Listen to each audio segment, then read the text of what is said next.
Always great talking to my next guest, and glad to see him back in the UFC. He's going to be taking on Nicolas Dalby on short notice, July 25th at UFC Fight Night. It is the body snatcher, Jesse Ronson, back here on the program. Jesse, how's it going? Good, man. Finally good to be back. You know what I mean? Yes. It's been a long time coming. Something I've been looking forward to, since my release. So, I'm more than happy. I got a lot of work ahead of me, but I'm beyond happy. At the time we're recording this, it is Monday, and I know you actually found out about this. I think you signed the papers, you're telling me, on Wednesday. How did this all come together? I knew you were kind of waiting for a short notice opportunity like this. Well, I've been training, so it's not like I'm out of shape. I'm in shape, but training without dieting, my weight's high, so it's not like I could take a short notice fight at 55. And I'm not about to do a full camp and diet and everything for no guarantee.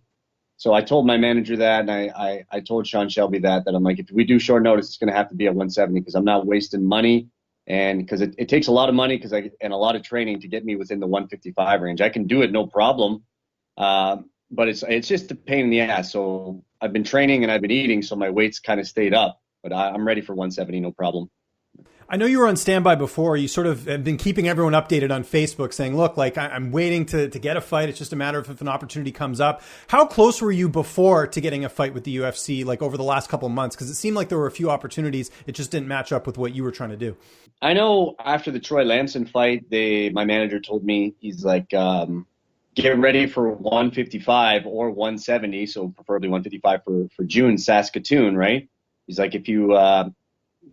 like, that's for sure. Like Sean Shelby said, for sure, you would 100% get a short notice shot at 55 or 70 for June. So he's like, get ready for that. But then the whole COVID thing happened and everything got shut down. So then I was like, I kept training. And then I told him, like, yo, man, like, I'm still training. Like, I'm ready to go. Like, get me something short notice. And then they told me, the UFC's not signing anybody.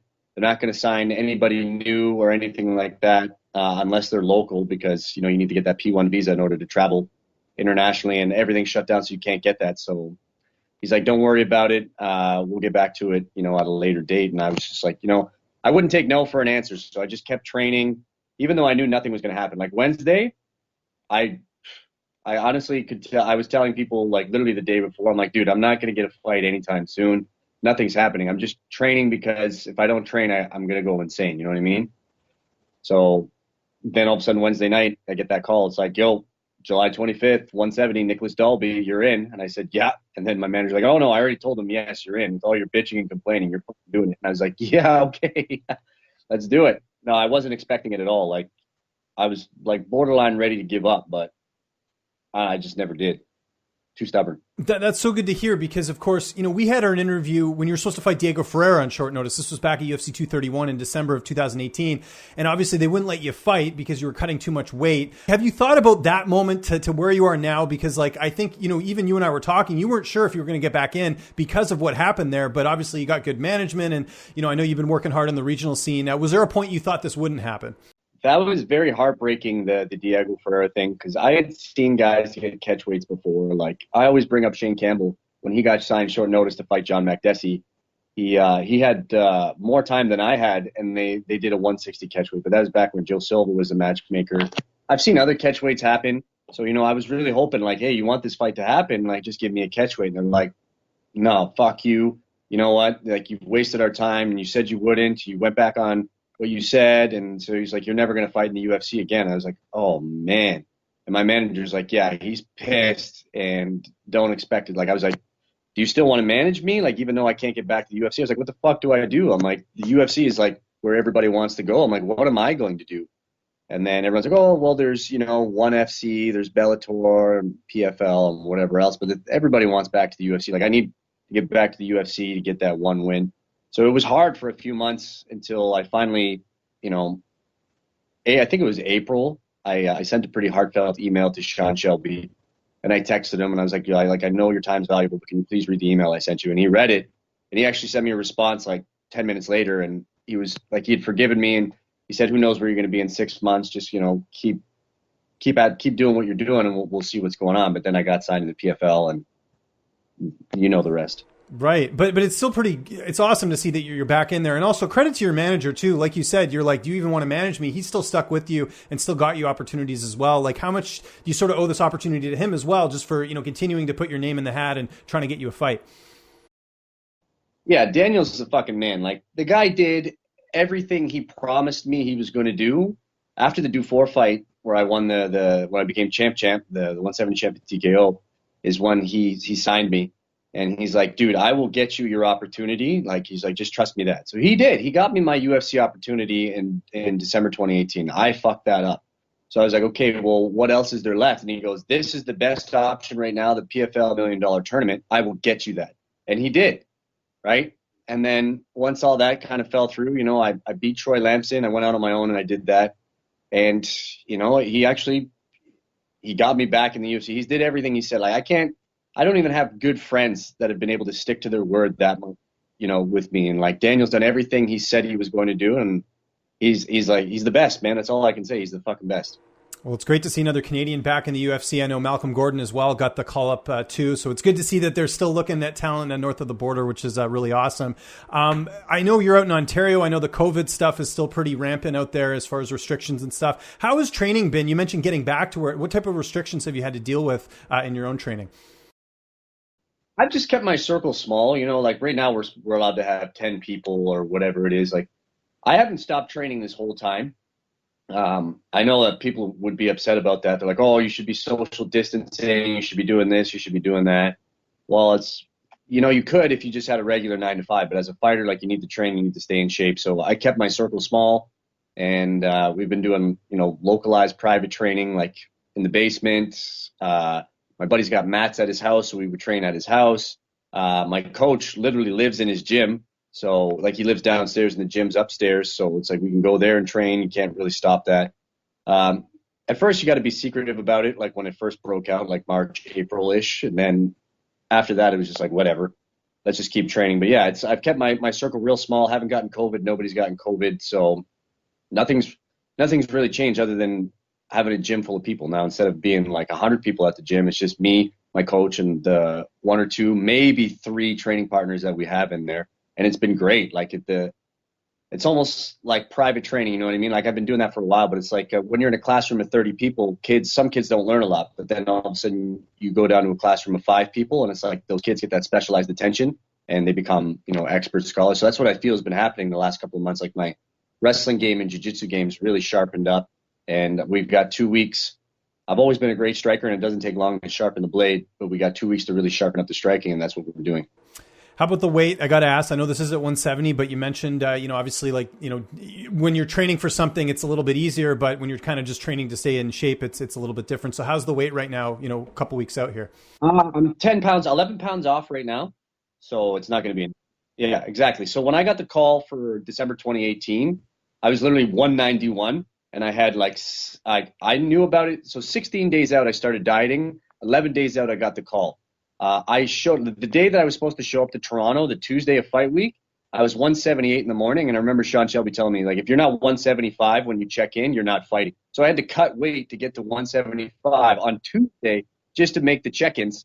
And so like I'm lighter now with more time than when I got the UFC call last time. And I'm fighting a weight class up. So I feel comfortable. I feel strong, because I've been training this whole time and eating this whole time. Like I'm not injured. So it's like when I go to fight, I'll feel the way I feel now. Because I feel like when I cut down to 55, it's like you feel like your strength draining and everything because you're just dieting so hard, right? But there's definitely a power difference between me at 55 and 70. I'm a little smaller at 70, but I'm still like just as strong. I feel good. Like I feel really good and really confident at 170 this time. Unlike 170 when I fought Nicolas Dalby and I was just too small. Like I was on weight when they asked me to fight him 3 weeks before the fight, which was fucked up. So now I don't feel like I'll be giving up a size advantage that greatly, and I just feel good because this is the weight that I've been training at for the last 4 or 5 months. And I know last time when we were speaking and setting up this interview, I know you were watching tape on Dalby, Nicolas Dalby, your opponent. What do you know about him? How do you feel like you match up against him after kind of getting a little bit of a feel of what you're going to be expecting on July 25th?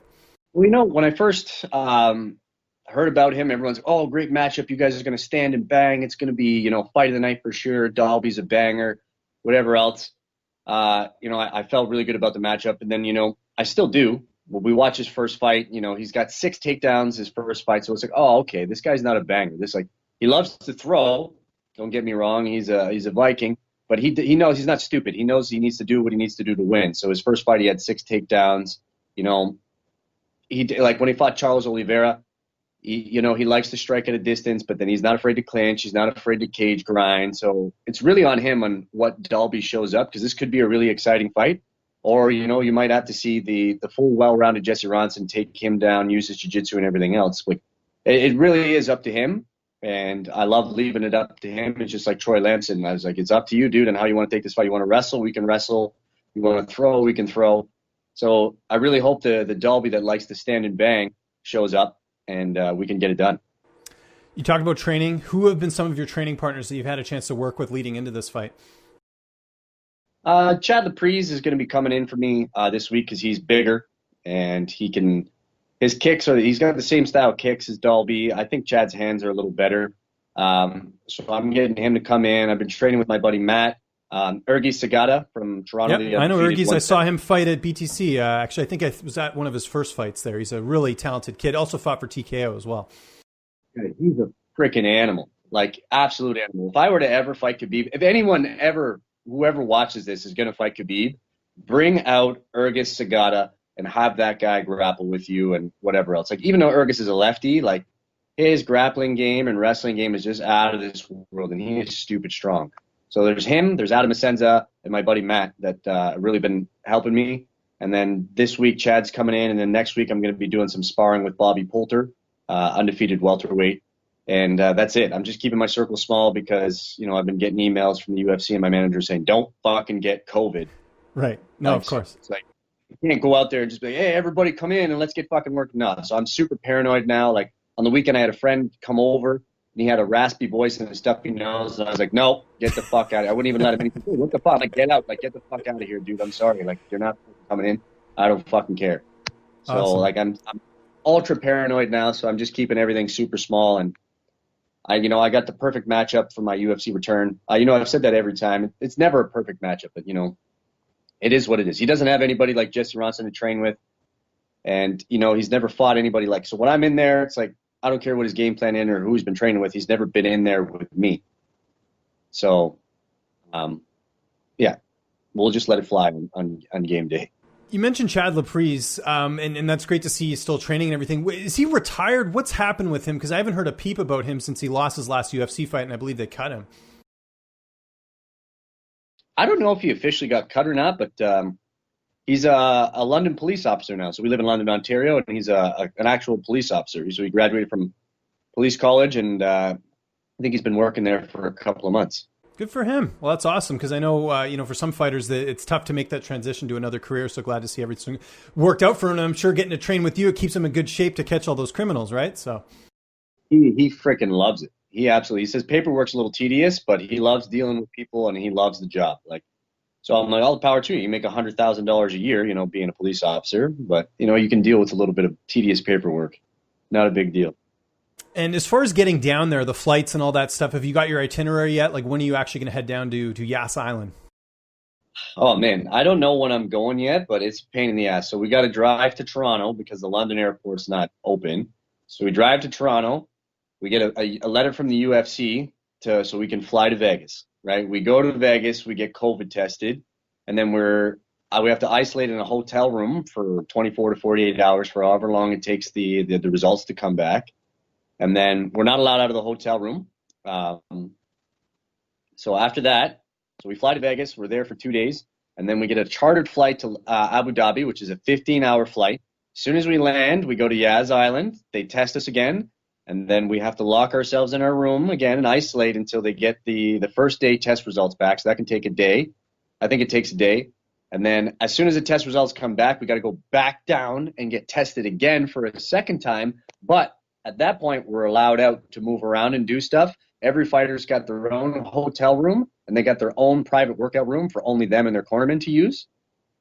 So that's pretty cool. So I think instead of getting there on like normally it's like you leave on the 20th and you go to Abu Dhabi. Well, it's now we're probably going to have to leave on the 18th to go to Vegas and then leave on the 20th to go to Abu Dhabi, get there on the late on the 20th or on the 21st, isolate until the 22nd or the 23rd, and then we get out, weigh in on the 24th, fight on the 25th. It's not going to be fun. Are you bringing anything with you to like entertain yourself? Like I don't know, like a gaming system or something? Like, what are you going to, because I'm sure you're anticipating you're going to have a lot of downtime in between that. Right? I should, but I don't have a gaming system anymore. I gave it away. So it's like, do I go out and buy an Xbox or a PlayStation and just bring it with me to use in Vegas and Abu Dhabi? I don't know. I know my buddy's got a laptop. We can watch Netflix and stuff, but yeah, you're right. There's going to be a lot of downtime, and it's going to be really boring unless the TV's real good. So luckily, like I said, my buddy's got Netflix, so we can watch stuff there. Back to the fight. How do you see it playing out? Obviously, you love to finish. You love to, stand and trade and things like that. But how do you see the fight unfolding?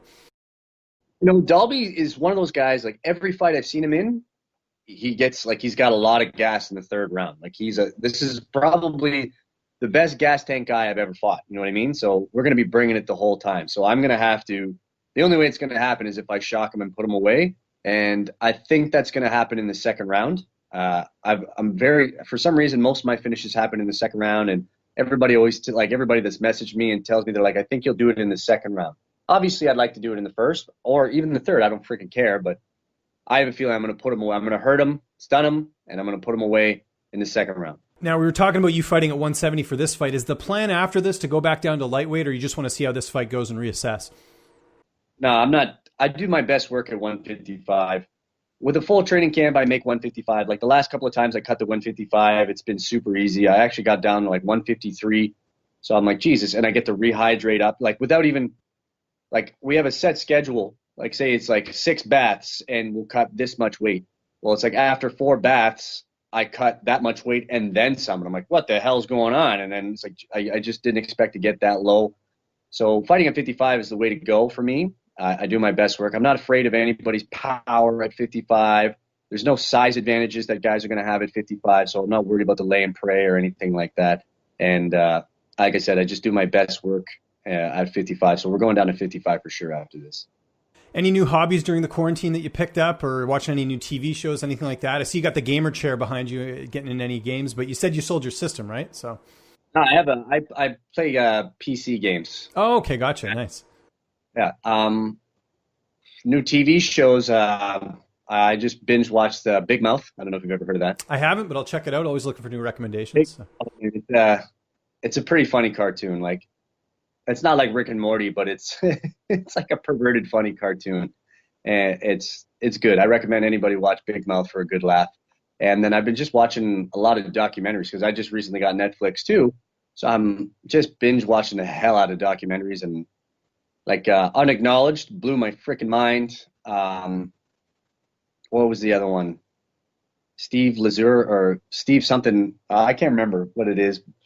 This is the guy that used to work for S4, which is like a branch of Area 51. Oh, cool. And, okay. They completely erased him. Like they went in and he's got college degrees from 2 different universities, but they erased that. Like they tried to erase like his whole history and where he worked and everything else. And it's insane. Like, but the amount of information that this guy has, like he's the one that put S4 on the map for all the whistleblowers. He's like, yeah, it's right here hidden in this mountain. So when they went to look at it, they're like, holy shit, this guy's telling the truth. And like all this special stuff. Oh man, it just blew my mind. Like this, watch Unacknowledged first, and then it's like, since you watch this one. I love documentaries, so like any recommendations, I always got it on the list to check out. I just finished. Well, I mean, I think everyone was watching that Michael Jordan documentary a few weeks ago, which was awesome. Same with the Lance Armstrong one. So there's a lot of like really good ones out there on Netflix, like you mentioned. So anyhow, but we're looking forward to watching you fight, Jesse. Congratulations again. Really looking forward to it. It's July 25th. It is UFC Fight Island. Anyone you want to thank? Any sponsors? Any social media? The floor is yours, sir. Big shout out to the King, Faisal Rahman.